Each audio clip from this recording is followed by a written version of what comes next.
down now.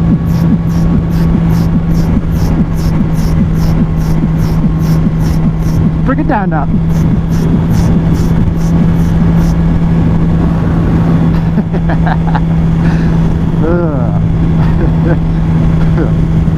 Holy shit.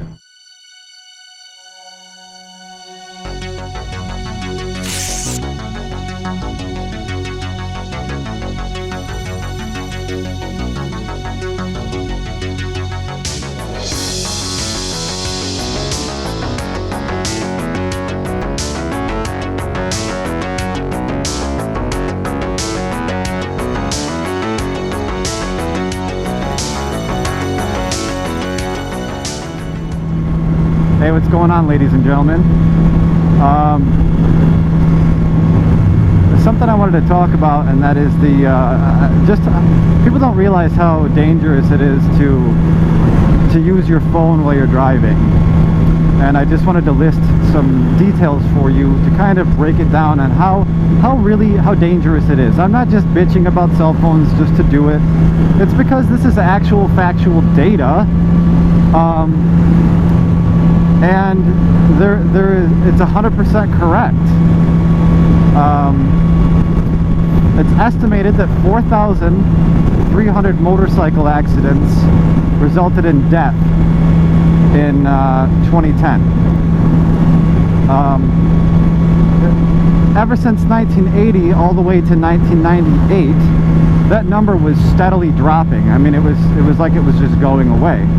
Then all of a sudden something happened in 1998 that caused that number of motorcycle fatalities to spike right back up.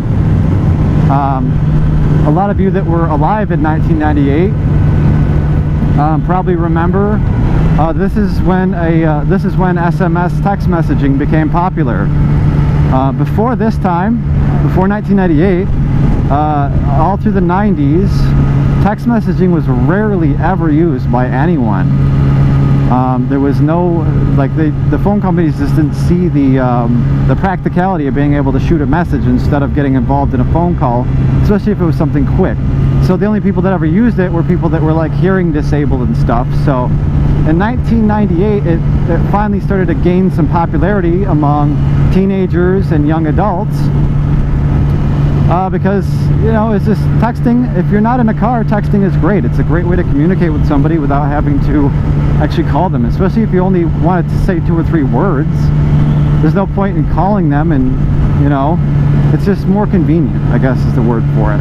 So right around 1998 is when all the phone companies started to work on ways to make it so an Android could text a smartphone, and like Motorola could text Sprint, whatever. They developed this, you know, algorithm so that all the phone companies could intertwine together. Well, after 1998, the rise of text messaging spiked steadily all the way till 2008, where it kind of tapered off, and now it's still rising, but not as quickly. But the amount of motorcycle fatalities also, after an 18-year decline, those numbers started to shoot right back up. The minute that text messaging became popular, motorcycle fatalities, the same years, 1998 to 2008, those numbers increased almost alarmingly similar to the amount of text messages sent per month, in like the billions. I think in I think it was in the year 2000, I think the average was 10 billion. Now it's somewhere up around like 80 billion text messages. So anyways, if you look at the data, there is a direct correlation between the popularization of text messaging and motorcycle fatalities. And you might ask yourself, well, what does text messaging have to do with that? That's just, you know, well, if you think about it, the national safety whatever transportation thingy, I can't remember what the hell they're called. I'll put the name of it right up here. Bing!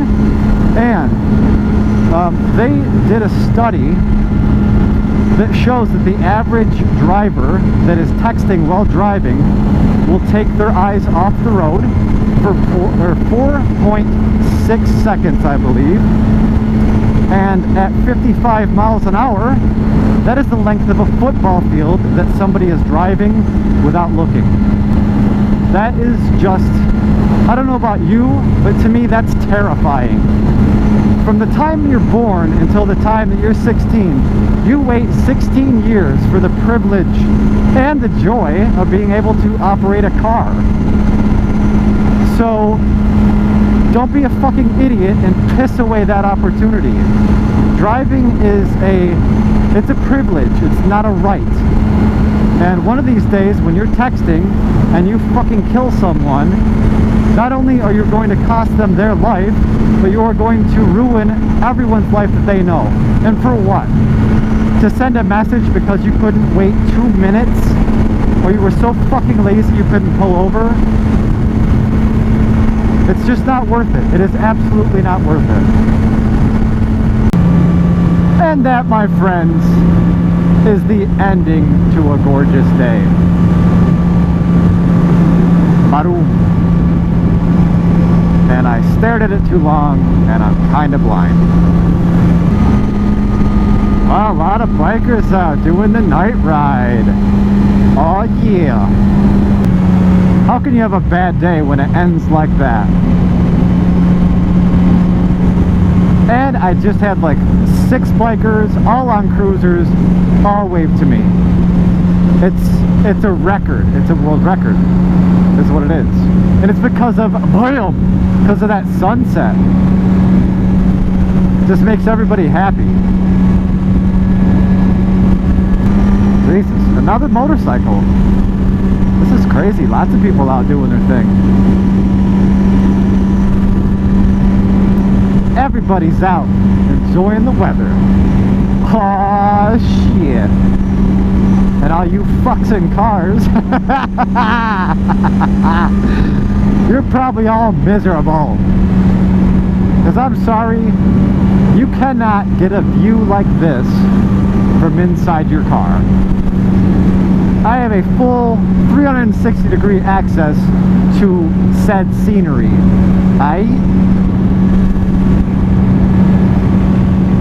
I mean, sure, you guys have seatbelts and airbags and all that other stuff. You don't need that shit.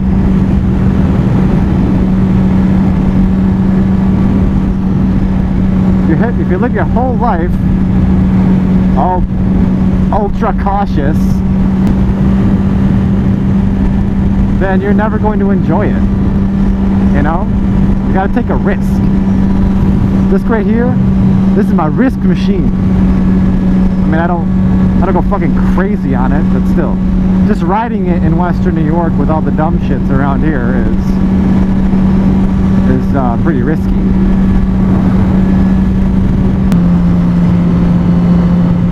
That's basically how you can tell if I'm in a good mood, though, is because I have that obnoxious laugh. If I'm laughing like that, even if I'm in the middle of swearing up a storm, odds are I'm probably happy. You want to race? He gave me this fucking look. He's like, I'll take you right now. Oh, what the hell's up with this girl? They're trying to walk that little girl up the staircase with rollerblades on. Here's an idea. Take the rollerblades off. Duh.